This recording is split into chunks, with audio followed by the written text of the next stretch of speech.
हम चुनाव लड़ते हैं।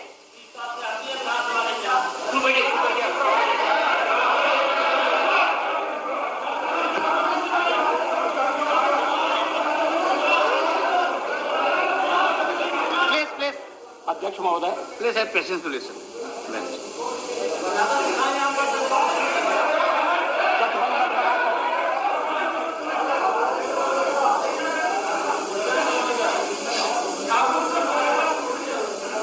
जनादेश कांग्रेस के खिलाफ है।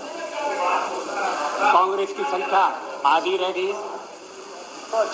अलग अलग क्षेत्रों में अलग अलग ढंग से लोगों ने अपनी राय प्रकट की है।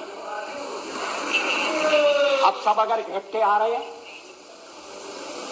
और कांग्रेस का समर्थन प्राप्त कर रहे हैं और कांग्रेस समर्थन देने को तैयार है। कल मेरे मित्र श्री जॉर्ज फर्नांडिस ने जो कुछ कहा, मैं उसको दोहराना नहीं चाहता।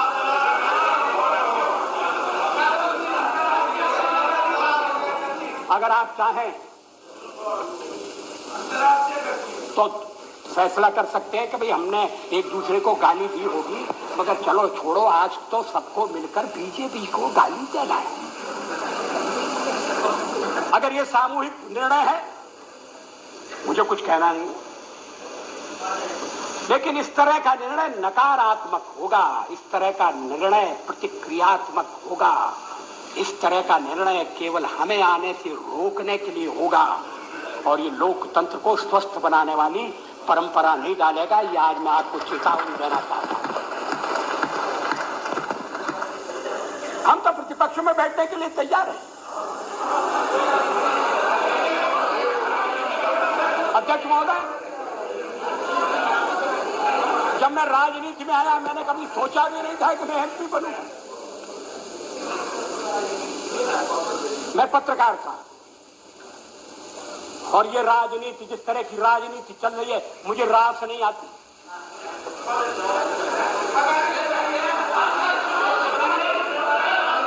मैं छोड़ना चाहता हूं मगर राजनीति मुझे नहीं छोड़ती।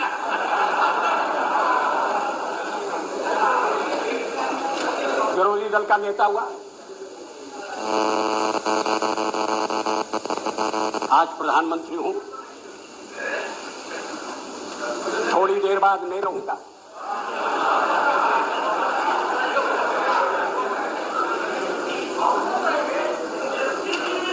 प्रधानमंत्री बनते समय कोई मेरा हृदय आनंद से उछलने लगा, ऐसा नहीं हुआ।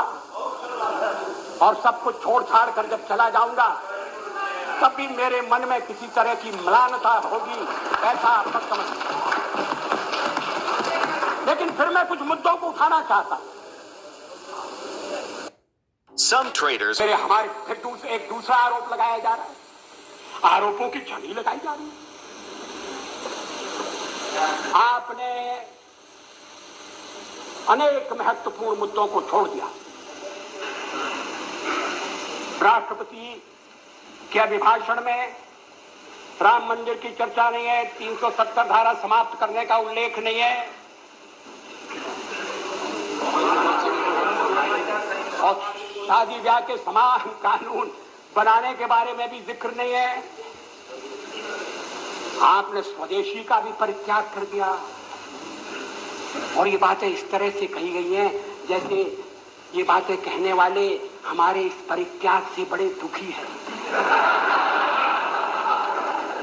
वो तो इन बातों की आलोचना करते रहे हैं, हमें इसलिए दोषी ठहराते रहे हैं कि हम राम मंदिर बनाना चाहते हैं।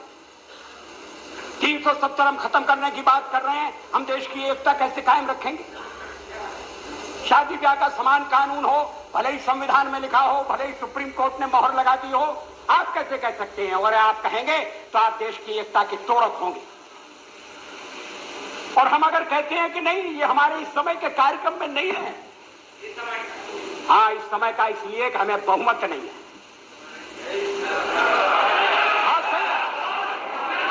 कोई छुपाने की बात नहीं।